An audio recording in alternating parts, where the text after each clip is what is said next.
এটা কথা বৰকৈ ওলাইছে ষ্টুডেণ্ট বিলাকে মোক স্ক্ৰীনশ্বট দি আছে যে নিউজ পেপাৰবোৰত দিছে 26 এপ্ৰিলত তোমালোকৰ ৰিজাল্টটো দিব কথাটো কিমান সত্য হয় আজি এই ভিডিঅ'টো গোটেইখিনি আমি আলোচনা কৰিম আৰু যিকোনো মুহূৰ্ততে যেহেতু ৰিজাল্ট দিব পাৰে সেইটো কাৰণে তোমালোকক জনাম যে ফাষ্টেষ্ট ৱে তোমালোকে কেনেকৈ নিজৰ ৰিজাল্টটো চেক কৰিব পাৰিবা তো ৰিজাল্টটো তোমালোকে ৱেবছাইটতো চাব পাৰিবা বা এপছতো চাব পাৰিবা তো প্ৰথম আমি ৱেবছাইট দি আৰম্ভ কৰিছো কি ৱেবছাইটত তোমালোকে নিজৰ ৰিজাল্টটো চেক কৰিব পাৰিবা তো ইয়াতে লিষ্টখন আছে তোমালোকে চাব পাৰা টোটেল 8টা ৱেবছাইট আছে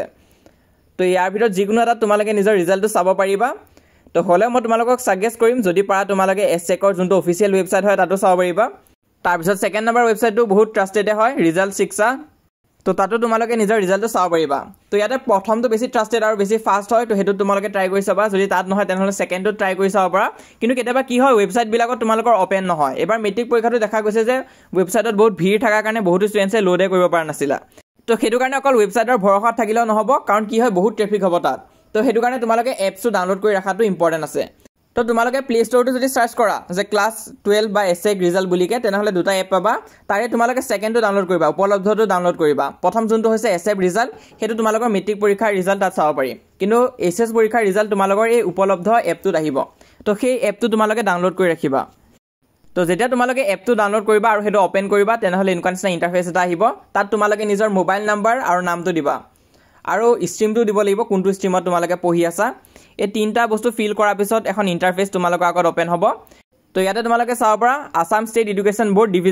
ডিভিজন 2 টো হৈছে আমাৰ এসএস পৰীক্ষাৰ কাৰণে Assam SS final result 2025 to be announce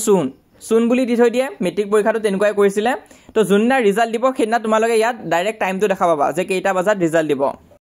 তো যেতিয়াই ৰনুজ পেগুৱে টুইট কৰিব তো সেইদিনা ৰাতিপুৱাই তোমালোকৰ ইয়াত দেখাব যে কেইটা বজাত ৰিজাল্ট দিব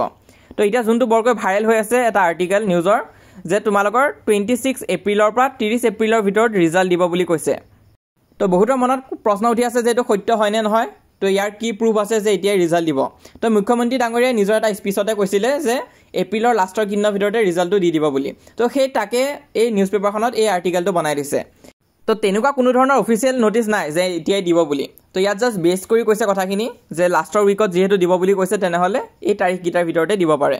তো এটো জাস্ট প্ৰেডিকচন হয় কিন্তু তোমালোকৰ ৰিজাল্টটো একিনতে দিয়া ম্যাক্সিমাম চান্সেস আছে তো হয় কালিলৈ দিব পাৰে তো কালিলৈ নিদিলেতো সোমবাৰে দিয়া বহুত চান্স আছে মনডে তোমালোকৰ ৰিজাল্টটো দি দিব পাৰে তো হেতু কাৰণে তোমালোকক জনালো কেটামান ফাষ্টেষ্ট ৱে কেনেকৈ ৰিজাল্টটো চাব পাৰিবা তো কিবা যদি ডাউট বা কনফিউজন আছে মোক খুদিব পাৰা আৰু তোমালোকৰ ৰিজাল্ট কেনেকুৱা হয় তোমালোকে কমেন্ট কৰি জনাবা